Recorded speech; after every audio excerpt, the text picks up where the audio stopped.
5. Boost your immune system. Studies have shown that Eleuthero can also boost your immune system. Eleuthero has been specifically shown to increase the number of T lymphocytes, which are cells that are important for your immune system's ability to function. Eleuthero has also been suggested to reduce the severity and length of colds. But there is a catch.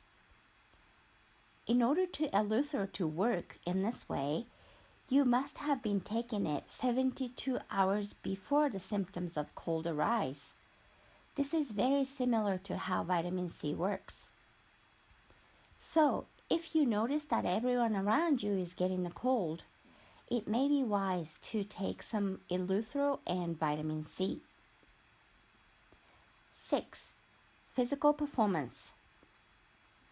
Some studies have found that Eleuthero can boost athletic performance and increase muscle strength. It's thought to do this by decreasing your perceived exertion.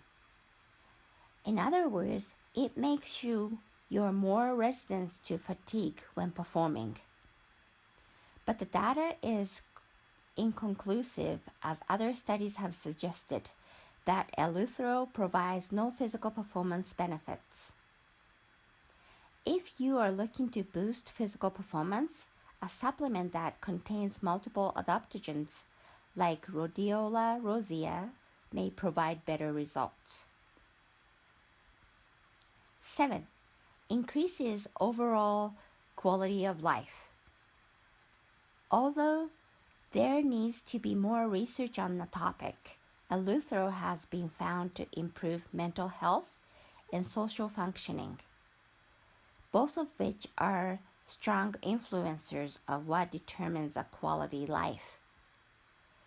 It's also likely that Eleuthero can improve the quality of your life simply by helping you cope with stress and feeling less fatigue. I don't know about you, but when I'm less stressed and more energized, life is a lot more enjoyable. So even though the evidence isn't very strong, I would bet it's a very possible benefit of Eleuthero. Eleuthero side effects. Eleuthero is considered to be generally safe for most adults when taken by mouth. In rare cases, Eleuthero has been associated with agitation, palpitations, or insomnia in people with cardiovascular disorders. With that said, if you have high blood pressure, you should consult your doctor before taking it. You should always consult your doctor before taking a new herb or supplement anyways. It's also suggested that pregnant or breastfeeding women should not take Eleuthero. While there is no evidence that it can cause any harm, it's better to play it safe. Eleuthero dosage. If you are considering an Eleuthero supplement, the recommended dosage is around 2 to 3 grams of the dried root or around 1 gram of extract. Depends on the potency per day. When picking out a supplement, make sure there are no other filler substances in the capsules, such as magnesium stearate. While browsing, I found several products that included filler like this in their capsules. You obviously want the real thing without any fillers, so it's best to avoid products like this. ちょっとごめんなさい。このパラグラフちょっとおかしかったんでもう一回読みます。When picking out a supplement, make sure there are no other filler substances in the capsules, such as magnesium stearate.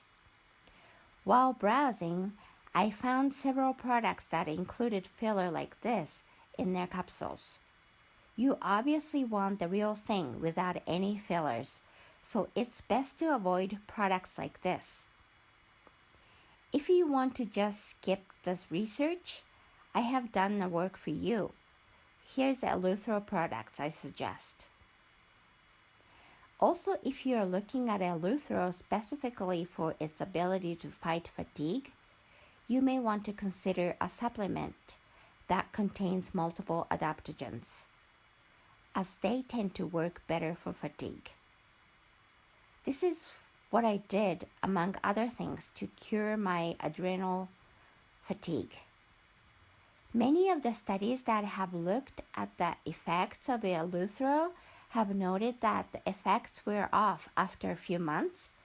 So if you want to try it, it may be best that you only take it for a few months, take a month or so break, and go back on it if desired. This method should be used for most adaptogens like rhodiola rosea, because they can have a decreasing effects over time. What are your experience with Eleuthero or adaptogens in general? I'd love to hear your story.